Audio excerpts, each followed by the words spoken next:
St. Louis, Fabi. But of these players, which game in particular are you expecting might show some fireworks? And by the way, D2, D4 by Alireza. Well, Naughty Pack against Prague would be my pick, like for the most exciting, right. Without having any further information. Wait, what do we see on this board? Is it a London system? It is a London system. Premature London system, It's right? the kind of accelerated version, but interesting enough, these two had a game in the London system in Norway chess, where Alireza came onto the board with some very interesting preparation. I'm having a little trouble with my game between Alireza and Fabi. I think we're just practicing the opening moves on that one, so I'm not exactly sure how I'm supposed to refresh that. But I also see that, B7, B6, intriguing on move 2. Yeah, and that's actually a different approach from Fabiano from the game that I referenced in Norway chess. That one went along more mainstream lines of going d5 and staking that hold in the center. Here, b6. Well, Fabi's saying, how about I deploy the Queen's Indian setup of putting the bishop on b7, e6, putting the bishop on e7. If you will. You don't have moves yet, but draw 4. My understanding is that you don't tend to commit to the London system so early, not because of b6, but more because of g6. Yeah. And then you get into like the London system against the King's Indian defense, which is not the most pressing, let's say. But okay, we do see that Alireza has gone into deep thought and then come up with c4. Which kind of transposes into a Queen's Indian where I'm thinking the move bishop f4 is just premature, frankly. b7, b6, so c2, c4, and if I play e7, e6, and if we were thinking about a Nimzo Indian, I'll move 2 without b6. You wouldn't play bishop f4. Right. And if you did play bishop f4, maybe b6 is a bit of a relief.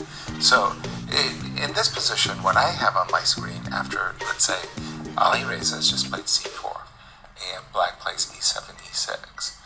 If you play knight c3 in a Nimzo Indian,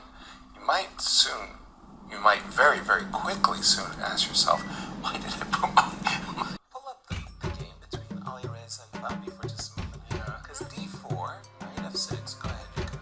Oh yeah, like that. D4, knight f6, and I'm used to seeing knight f3, so that you induce either e6. Oh, so you mean or d5 for a bishop f4. Yeah. Right. So if you want to play, for example, d6 now, I may swing my bishop to d5. Yeah. So I understand, like the reason for that is if black plays it like very modest the Queen's Gambit, you win.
e7. Yep, it's a good move. d6. d6. Now, I might win the bishop, You've blundered. but I have allowed black to promote the pawn. Right. Knight to d4. And just it, move the knight anywhere, and then you cannot stop the pawn from promoting. That's harsh, even when I fall into your trap. And we do see king e7 played. Even when I fall into your trap, I win. No, I mean, but ultimately this position is lost. Exactly. You cannot salvage this one. No. I think probably the best is to go drop the knight back to d3, at least prevent the b pawn from promoting. Okay, knight to d3. And maybe in that case, Yeah, you can knight just... c1.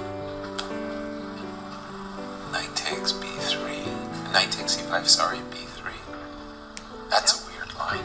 I give 3 connected pass pawns, but my minor pieces will quickly blockade them and Yep. they'll be lost. Well, that was quite the flurry there by Gukesh and Daniel. I think Gukesh was fortunate to win that in that time scramble at the very end. It kind of felt like a tennis match, didn't it? If One Daniel person had played just bishop takes b5, Yeah. remember when that knight c3 fork? Yes. That would have been a cold shower moment for sure. Bishop takes b5. With the move bishop takes b5, was Daniel better? Yep. Yes, He that's was. what I thought. He was. 12 Let's not forget seconds. what happened in this game. Would Firouzja play a4? Yes, and just shut things down. I mean, they never would have had a chance to get to anything remotely close. Not at all. It Not was just at a kind all. of a blip in the system for Alireza, you know. Bishop takes g5, kind of underestimating the opponent's counter chances. Honestly, if you think of it, I think he's gotten few critical moments wrong in this position. Or rather in this game, and even like when he played queen f3, allowing f5 possibly was the last chance. Right. Bishop e3. Bobby is prepping the move knight to d2. He defends the pawn on c5. Once his knight moves out of the way, then it's the b pawn express. e5, knight d2. We would expect. Yep. And You're the welcome white to knight play- can't move. Yeah, you're welcome to play d6 check. I will just either blockade it or step up. So, e5 to d2, king to f5.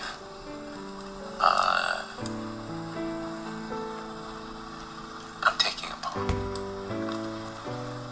That looks very, very strong.